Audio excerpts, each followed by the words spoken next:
Hello friends, मेरा नाम है कुलदीप सोनी और आज हम लोग डिस्कस करने वाले हैं amino acids and it's classification. तो जैसा कि लिखा हुआ है, अमीनो एसिड्स क्या हैं? अमीनो एसिड्स प्रोटीन की फंडामेंटल यूनिट है, मतलब प्रोटीन्स का बेसिक स्ट्रक्चर डिराइव करने के लिए अमीनो एसिड रिस्पॉन्सिबल है। अमीनो एसिड से ही मिल करके किसी पर्टिकुलर प्रोटीन का स्ट्रक्चर डिराइव होता है, उसकी आइडेंटिटी ऑक्यूपाई होती है। अगर हम लोग प्रोटीन्स के बारे में बात करते हैं तो इसके प्रिंसिपल एलिमेंट्स है carbon, hydrogen, oxygen and nitrogen. और नाइट्रोजन पे एक स्टार लगा हुआ है। नाइट्रोजन पे स्टार इसलिए लगा हुआ है क्योंकि इसके अलावा जो दो मैक्रो बायोमॉलिक्यूल्स हैं, जिनको बोल सकते हैं हम लोग फैट एंड कार्ब्स या कार्बोहाइड्रेट, तो इनके अंदर जो प्रिंसिपल एलिमेंट्स होते हैं वो कार्बन, हाइड्रोजन और ऑक्सीजन होते हैं। जबकि प्रोटीन के अंदर एक एडिशनल एलिमेंट और है, नाइट्रोजन। वो ज़रूर होगा, उसके बिना किसी भी प्रोटीन के या किसी भी अमीनो एसिड के स्ट्रक्चर को डिराइव नहीं किया जा सकता है। क्यों नहीं किया जा सकता है? क्योंकि अमीनो एसिड्स के अंदर दो ग्रुप्स होते हैं, एक अमीनो ग्रुप और दूसरा कार्बोक्सिल ग्रुप। अमीनो ग्रुप में नाइट्रोजन होता है। जब नाइट्रोजन ही नहीं होगा तो अमीनो ग्रुप नहीं होगा, अमीनो ग्रुप नहीं होगा तो अमीनो एसिड नहीं होगा। ठीक है, तो एक अमीनो ग्रुप रहता है, दूसरा कार्बोक्सिलिक ग्रुप रहता है। इसमें रटने का कुछ भी नहीं, बहुत ध्यान से सुनना है केवल। कार्बोक्सिलिक एसिड की अगर हम लोग बात करते हैं तो कार्बोक्सिलिक एसिड में दो फंक्शनल ग्रुप फर्दर देखने को मिल रहे हैं। पहला है कार्बोनिल ग्रुप, दूसरा है हाइड्रोक्सिल ग्रुप। तो कार्बोक्सिलिक एसिड में दो ग्रुप हैं। पहला है कार्बोनिल, ये कार्बन, ऐसा कार्बन जिससे पाई बॉन्ड से ऑक्सीजन जुड़ा होता है। जब किसी कार्बन से ऑक्सीजन एक पाई बॉन्ड से जुड़ा हो तो उस कार्बन को बोलते हैं कार्बोनिल कार्बन। ठीक है, कार्बोनिल कार्बन ऐसा हम लोगों को यहाँ पर देखने को मिल रहा है। एल्डिहाइड में, कीटोन्स में, ईस्टर्स में देखने को मिलता है। तो ऐसा यहाँ पर भी है।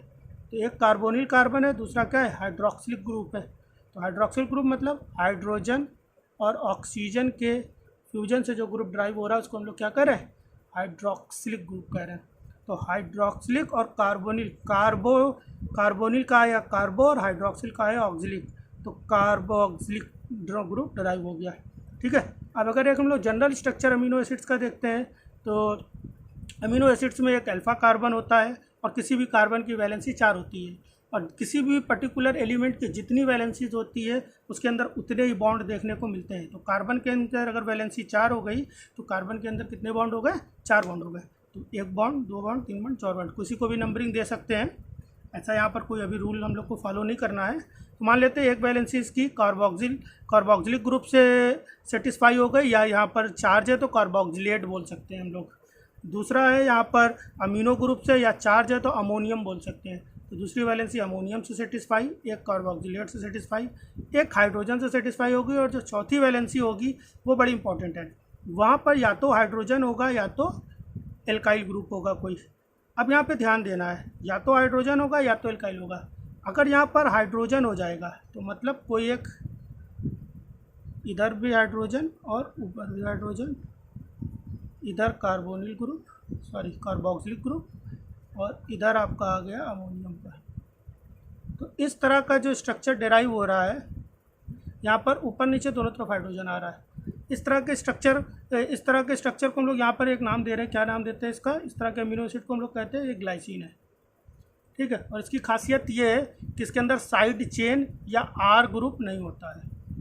ठीक है, और इस तरह के कार्बन जहाँ पर दो वाले, एक तरफ देखते हैं इधर कार्बोक्सिलिक, इधर अमोनियम, इधर हाइड्रोजन और इधर भी हाइड्रोजन, मतलब दो वैलेंसीज सेम फंक्शनल ग्रुप से सेटिस्फाई हो गई। तो इस तरह के कार्बन को हम लोग कह सकते हैं एक आयरन। 3 सेम फंक्शनल ग्रुप भी हो सकते हैं, जैसे कि अगर हम लोग देख लेते हैं मिथनॉल में भी, तो ये भी एक आयरन ही है, ये भी एक आयरन है। तीनों तरफ हाइड्रोजन, इधर तरफ OH, ये भी एक आयरन है।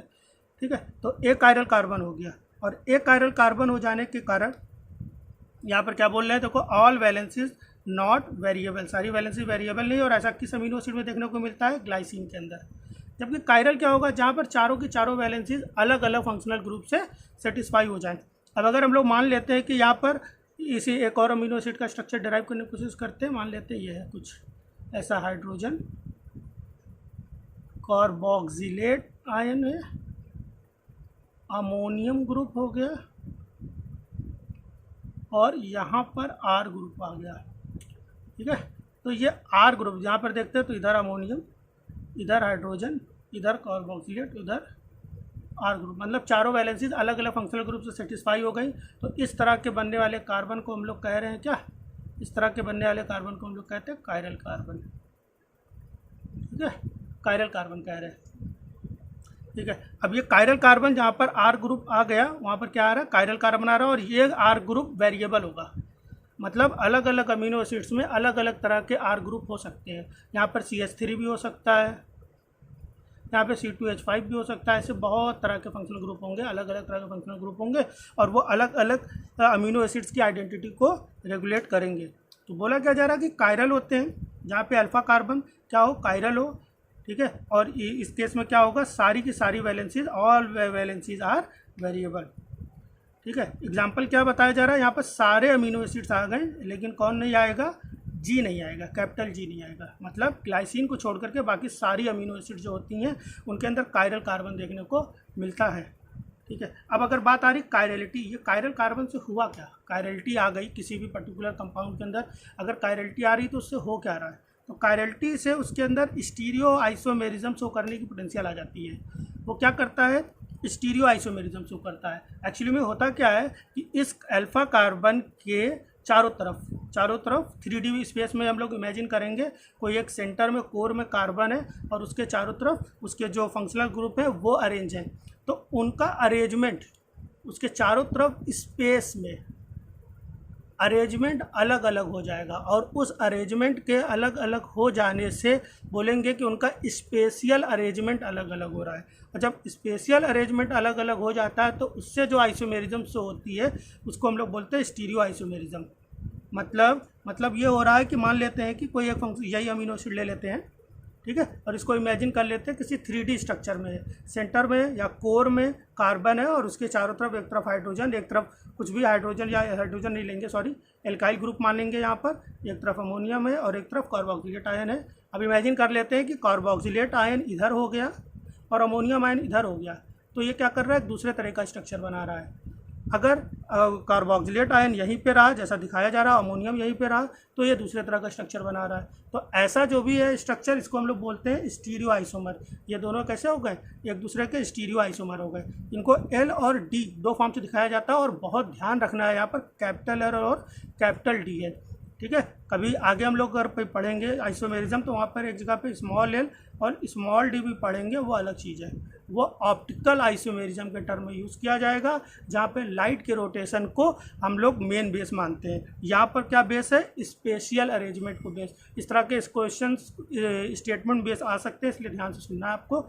आगे देखते हैं, आगे बताया जा रहा है कि मैक्सिमम कायरलिटी, ये कायरलिटी डिपेंड किस पे करती है, तो अभी मैंने बोला कि कायरल कार्बन पे डिपेंड करती है। तो किसी कंपाउंड के अंदर जितने ज़्यादा कायरल कार्बन होंगे उसके अंदर उतनी ज़्यादा कायरलिटी होगी और जितनी ज़्यादा कायरलिटी होगी उसके अंदर उतने ज़्यादा स्टीरियो आइसोमेर शो करने की पोटेंशियल होगी। तो सबसे ज़्यादा किसके अंदर देखने को मिल रहा है, पहला आई और दूसरा टी। आई मतलब आइसोलिसिन और टी मतलब थ्रियोनिन। ठीक है, ये दो अमीनो एसिड्स हैं, इनके अंदर कायरलिटी सबसे ज़्यादा है, जिसके कारण इनके अंदर स्टीरियो आइसोमर भी सबसे ज़्यादा है। एक फार्मूला मैंने यहाँ पर डिक्टेट नहीं किया, आप लोग ध्यान रखेंगे कि कोई पर्टिकुलर कंपाउंड कितने आइसोमर बनाएगा ये डिपेंड करता है उसके अंदर पाए जाने वाले नंबर ऑफ कायरल कार्बन। और यहाँ पर हम लोग मान लेते हैं कि n, इमेजिन कर लेते हैं हम लोग n। ठीक है, n बोला जा रहा है नंबर ऑफ कायरल कार्बन। ठीक है, तो कोई पर्टिकुलर कंपाउंड कितने स्टीरियो आइसोमर बनाएगा, कितने स्टीरियो आइसोमर बनाएगा, ये डिपेंड करता है उसके नंबर ऑफ n पर। किस तरह से डिपेंड करता है, 2 to the power n। ठीक है, 2 to the power n। मतलब अगर स्टीरियो आइसोमर हम लोग मैक्सिमम कायरलिटी बात करें, आइसोलेशन, अगर आइसोलेशन के बात पूछी जाए तो कितने स्टीरियो आइसोमर बना सकता है, तो आइसोलेशन के पास कितने कायरल कार्बन है, तो आइसोलेशन के पास n की वैल्यू आ गई 2। ठीक है, अभी बताया इसके अंदर 2 कायरल कार्बन होते हैं, 2 आ गई, तो इसके अंदर स्टीरियो आइसोमर कितने हो जाएंगे, तो 2 to the power 2 that is 4, 4 isomer बनाएंगे। इस तरह से आप लोग कमेंट सेक्शन में हम लोग इसको बताएंगे कि ग्लाइसिन के अंदर कितने स्टीरियो आइसोमर देखने को मिलेंगे। ठीक है, तो आप लोगों को आंसर देना है कि ग्लाइसिन के अंदर कितने स्टीरियो आइसोमर देखने को मिलेंगे? कमेंट सेक्शन में ज़रूर आंसर दीजिएगा। आगे हम लोग ध्यान देते हैं अमीनो एसिड्स का क्लासिफिकेशन, और एक बहुत अच्छी सी ट्रिक्स के थ्रू हम लोग इस क्लासिफिकेशन को पढ़ेंगे और याद भी हो जाएगा तुरंत। बस आपको 2-3 बार प्रैक्टिस करनी होगी, लिखना होगा, और इससे बहुत सारे क्वेश्चन सॉल्व होंगे। कुछ क्वेश्चंस को जैसा कि नीचे दिया भी गया मैं सॉल्व भी कराऊंगा। इसके अलावा आप भी प्रैक्टिस करते रहेंगे और हर कहीं पे काम आएगा। ठीक है, तो स्टार्ट करते हैं। बोला जा रहा है कि अमीनो एसिड्स, अभी हम लोगों ने पढ़ा एक बड़ा इंपॉर्टेंट कंसेप्ट यहाँ पे समझ लेते हैं कि अमीनो एसिड का structure carbon, hydrogen, carboxylate ion, ammonium ion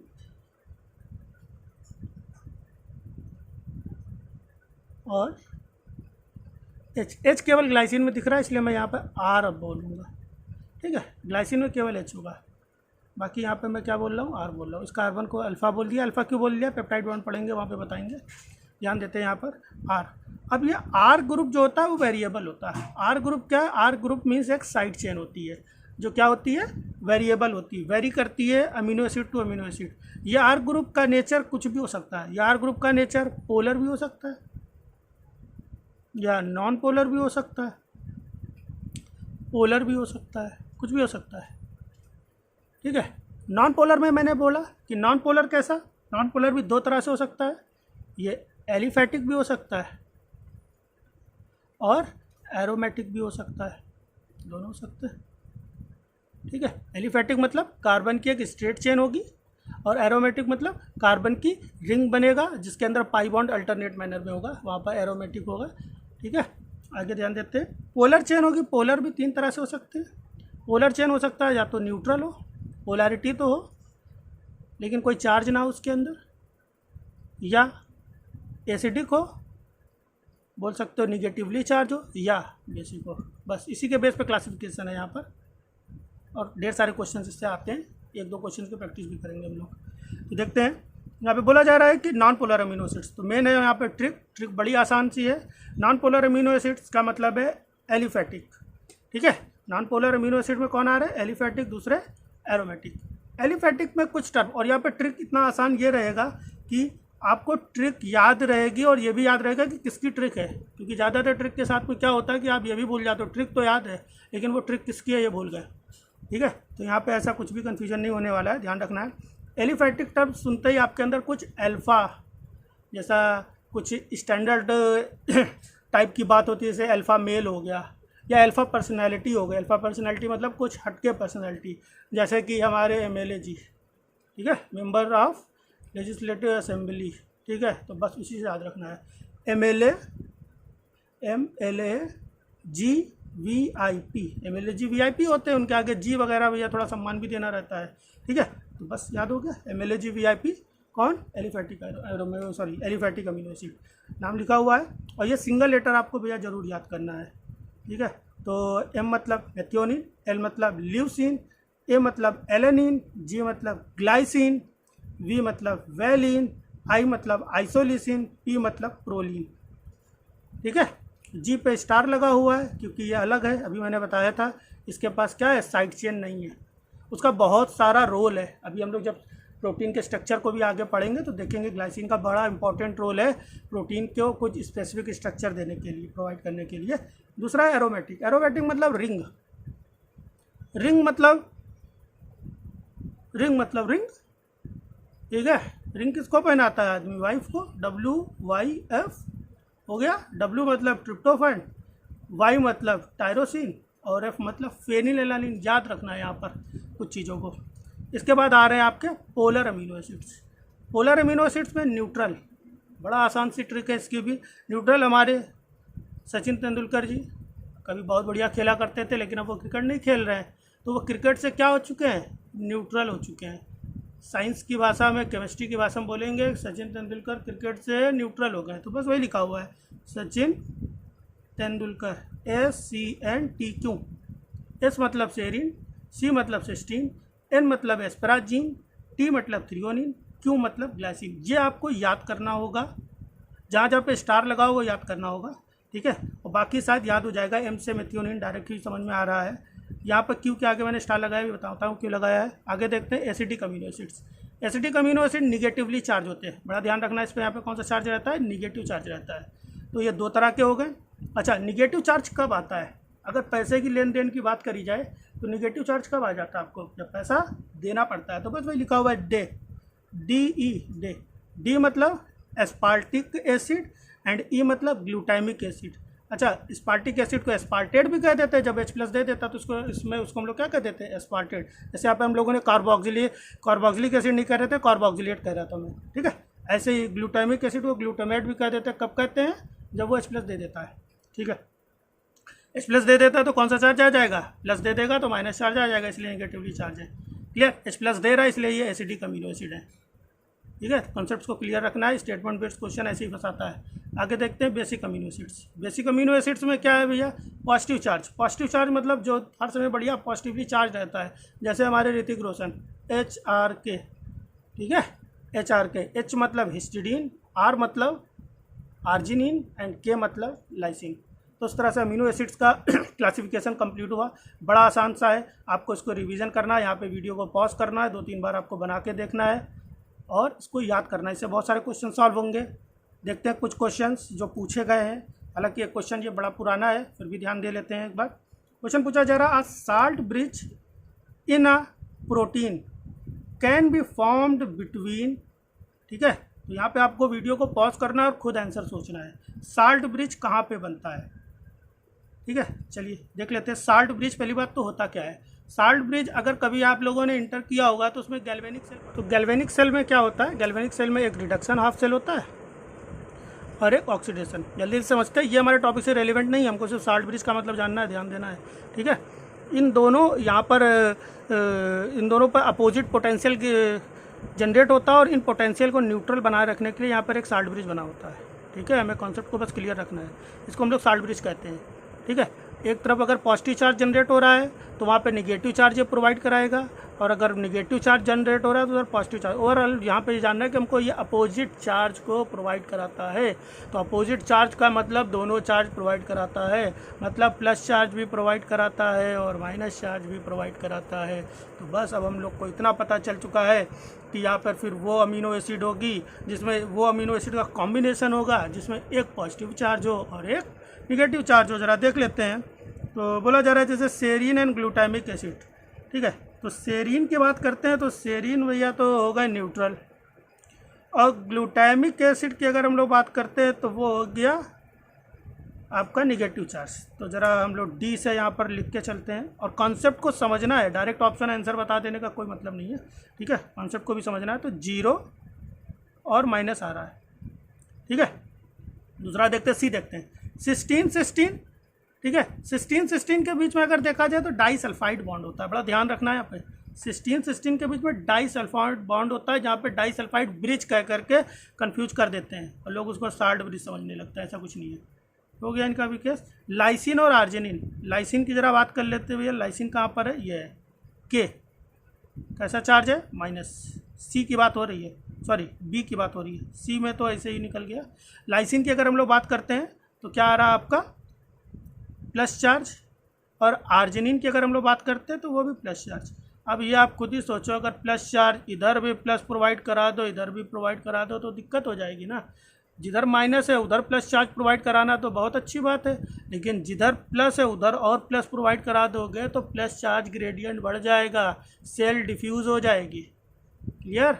आगे देख लेते हैं हम लोग। एक और दिया गया एस्पार्टिक एसिड और लाइसिन। एस्पार्टिक एसिड कहाँ पर है आपका? एस्पार्टिक एसिड तो भैया ये है कुछ, ठीक है।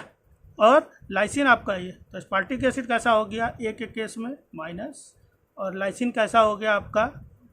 प्लस। तो साल्ट ब्रिज कौन बनाएगा? ए वाला। तो ए आंसर आ गया आपका, ठीक है। कैसे आया? कॉन्सेप्ट को भी क्लियर रखना है, क्योंकि इसी तरह से स्टेटमेंट को चेंज करें। तो नेक्स्ट हम लोग का क्वेश्चन है, क्वेश्चन नंबर 2 देखते हैं। पूछा जा रहा है which pair of amino acid represents the weakest interaction between their side chain, DBT 2018 में भी जल्दी पूछा गया क्वेश्चन, देख लेते हैं। यहाँ पर ध्यान रखना वीकेस्ट बोला जा रहा है, तो उससे पहले हम लोग एक कॉन्सेप्ट को समझ लेते हैं। कॉन्सेप्ट ये कह रहा है कि 2 केस लिए हमने, फर्स्ट और सेकंड, ठीक है। आप ये याद रखिएगा कि अगर पोलैरिटी में डिफरेंस जितना कम होगा इंटरैक्शन उतना ज़्यादा स्ट्रांग होगा, डिफरेंस जितना ज़्यादा होगा इंटरैक्शन उतना वीक होता चला जाएगा। मतलब नॉन पोलर के बीच में स्ट्रांग इंटरैक्शन होगा, पोलर पोलर के बीच में स्ट्रांग इंटरेक्शन होगा, नॉन पोलर और पोलर के बीच में वीक इंटरेक्शन होगा, और उनके अंदर डिफरेंस जितना ज़्यादा होता जाएगा इंटरेक्शन भी उतना वीक होता जाएगा। ठीक है, तो तीसरा केस एक और हम यहाँ पे बना ही लेते हैं कि नॉन पोलर और पोलर यहाँ पे क्या होगा, वीक होगा। ठीक, अच्छा मैंने यहाँ पे थोड़ा चीज़ यहाँ पे ध्यान देना, आप लोगों को ध्यान ये देना है कि बोला जा रहा है नॉन पोलर जिसका मैग्नीट्यूड हमने मान लिया 5, ठीक है, 5 इलेक्ट्रॉन वोल्ट या कुछ भी यूनिट, ठीक है, मान लिया, और दूसरा नॉन पोलरिटी उसकी 4 है। इन दोनों के बीच में डिफरेंस क्या आ रहा है, 1 का आ रहा है। इन दोनों के बीच में डिफरेंस कितना आ रहा है, 3 का आ रहा है। तो डिफरेंस ज़्यादा है तो इंटरेक्शन यहाँ पर वीक होगा, यहाँ पे स्ट्रांग होगा, यहाँ पे वीक होगा, और यहाँ पे सबसे ज़्यादा वीक होगा। यहाँ पे वीकनेस बहुत ज़्यादा होगी, यहाँ पे कम होगी। क्लियर? तो अगर यहाँ पे स्ट्रेंथ के टर्म में बात करी जाए तो सबसे ज़्यादा स्ट्रांग कौन सा होगा, फर्स्ट, फिर कौन सा होगा, सेकंड, फिर कौन सा होगा, थर्ड। या वीकनेस की अगर बात करते हैं कि सबसे वीकेस्ट बॉन्ड कौन सा होगा, तो थर्ड केस में आएगा। किस केस में आएगा, थर्ड केस में। चलिए अब इसमें ऑप्शन देखते हैं और चार्ट के थ्रू सॉल्व करते हैं। ऑप्शन क्या है, ऑप्शन है सेरीन और ल्यूसिन। एल मतलब ल्यूसिन, नॉट लाइसिन, तो एल मतलब ल्यूसिन। तो सेरीन महोदय यहाँ पर है, न्यूट्रल है, पोलर है, ठीक है, और जो आपका ल्यूसिन आ रहा है वो कैसा है, नॉन पोलर। तो ए केस आ गया आपका, ए केस कहाँ पे लिख देते हैं, यहाँ पे लिख रहे हैं। ए केस है आपका, एक केस आ रहा है आपका सेरीन, आपका आ रहा है क्या, पोलर, और किसके बीच में है, नॉन पोलर के बीच में। Very good. आगे देखते हैं बी वाले केस में। एन मतलब एस्प्राजिन, टी मतलब थ्रियोनिन, दोनों कैसे हैं, पोलर पोलर। सी वाले केस में देख लेते हैं, टायरोसिन और ट्रिप्टोफैन दोनों नॉन पोलर, दोनों एरोमेटिक भी है, ठीक है, तो नॉन पोलर ही पोलर लेकर के चल रहे हैं, नॉन पोलर और नॉन पोलर, ठीक है। और चौथा केस क्या है, के और एफ। के कहाँ है आपका, के आ गया लाइसिन, और एफ का मतलब आ रहा है आपका फेनिलएलानिन, ठीक है। के मतलब लाइसिन और एफ का मतलब क्या आ रहा है, फेनिलएलानिन। तो एक तो हो गया आपका पोलर और दूसरा नॉन पोलर, ठीक है।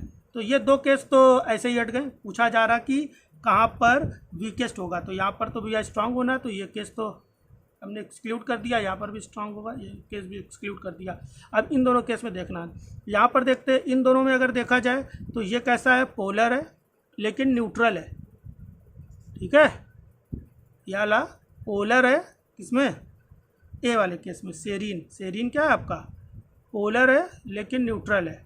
और लाइसिन कैसा है, ये भी ये नॉन पोलर है और न्यूट्रल है, ये भी ध्यान देना है, नॉन पोलर है और न्यूट्रल है, ठीक है। ये दोनों न्यूट्रल होते हैं, एलिफैटिक और एरोमेटिक दोनों न्यूट्रल है, ठीक है। अब अगर इस केस में देखा जाए हम लोग, तो ये पोलर है प्लस चार्ज भी है इसके अंदर पॉजिटिव, और ये एरोमेटिक है, दोनों में बहुत ज़्यादा अंतर आ गया, ठीक है, दोनों में बहुत ज़्यादा अंतर आ गया।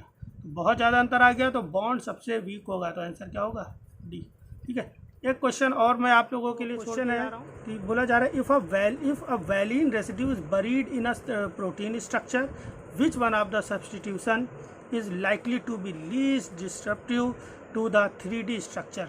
बोला जा रहा है कि कोई एक 3D स्ट्रक्चर है प्रोटीन का और उसमें वैलिन को सब्सटीट्यूट कर दिया जा रहा है, उसकी जगह कोई दूसरी अमीनो एसिड लाई जा रही है, तो किसमें सबसे कम, ठीक है, लीस्ट और मैक्सिमम का ध्यान रखना। बोला जा रहा है least disruptive to 3D structure, मतलब कौन सबसे कम इसके 3D स्ट्रक्चर को डिस्टर्ब करेगा।